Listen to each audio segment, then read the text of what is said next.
Hi, welcome back to my channel. Thank you so much for tuning in. I appreciate you being here. I'd like to also offer appreciation to my subscribers. I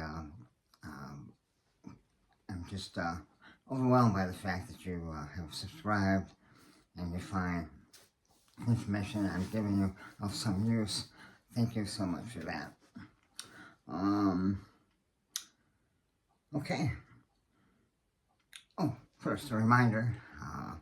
Throat cancer has left my voice difficult to understand.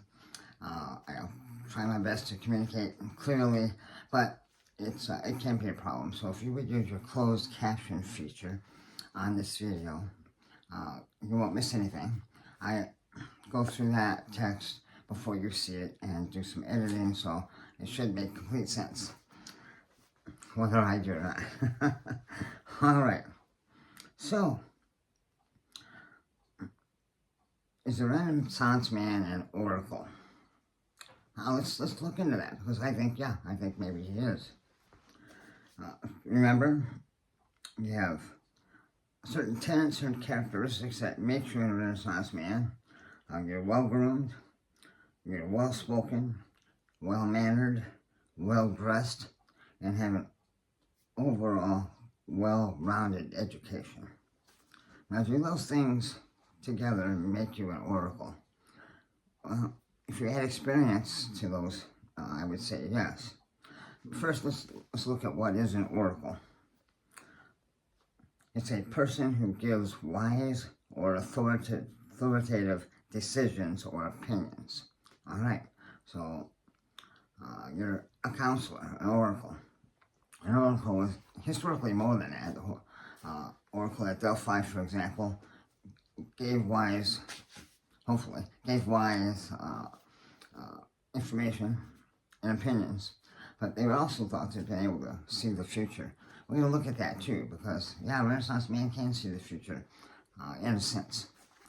Okay, so once you become a Renaissance man, you will have your act together, so to speak. You're well-dressed, well-spoken, have a good, well-rounded education.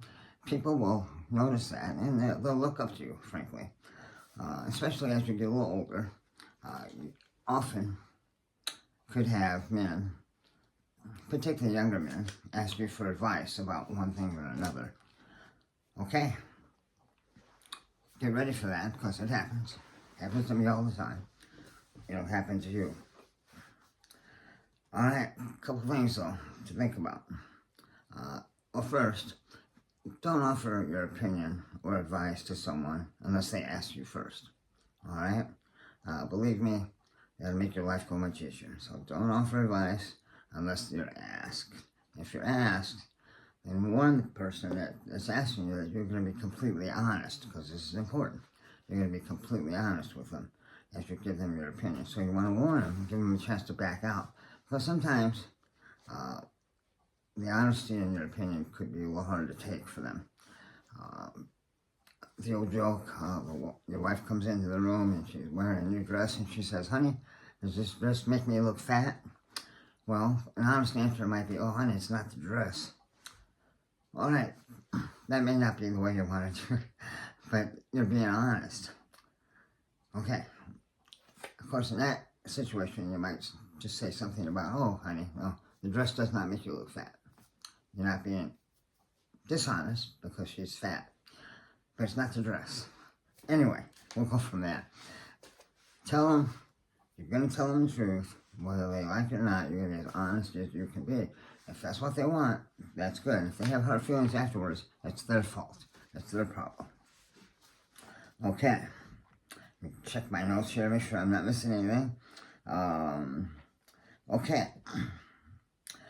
Now, you are offering advice based on your experience and your status as a Renaissance man. That's why they've come to you. That's what you will hopefully use to give them beneficial advice. That's what we're hoping for, right? That's what they're hoping for, that you can help them in one way or another with the advice you're offering. Okay. Now, can a Renaissance man see the future? Well, yeah, kinda. So, you know, if you're counseling a young man who you know is lazy and perhaps likes to smoke a little dope in the evenings to calm down, um, and is interested in video games above pretty much anything else, well, not too hard to tell the future for that young man. If he doesn't change, the future is obvious.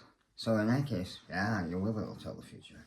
Or if a young man comes in, he's well dressed, he's a go-getter, he asks you about perhaps, you know, what job he might take or what career he might go to.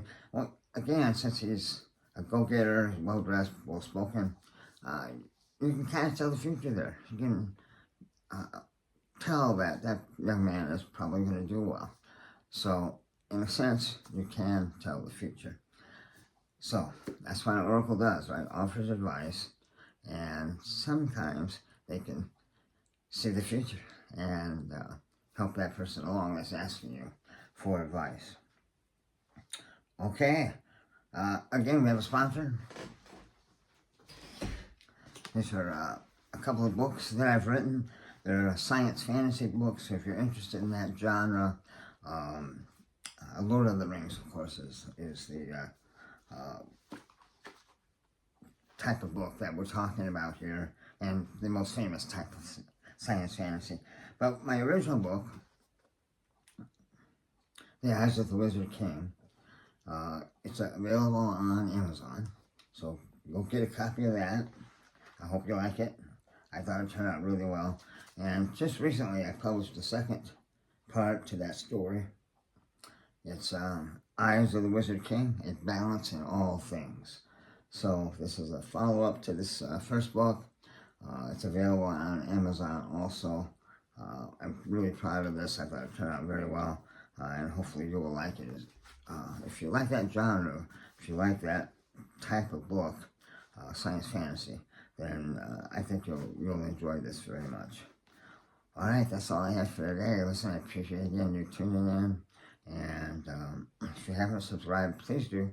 It helps spread the word. That's why I'm here. All right, thank you so much. God bless.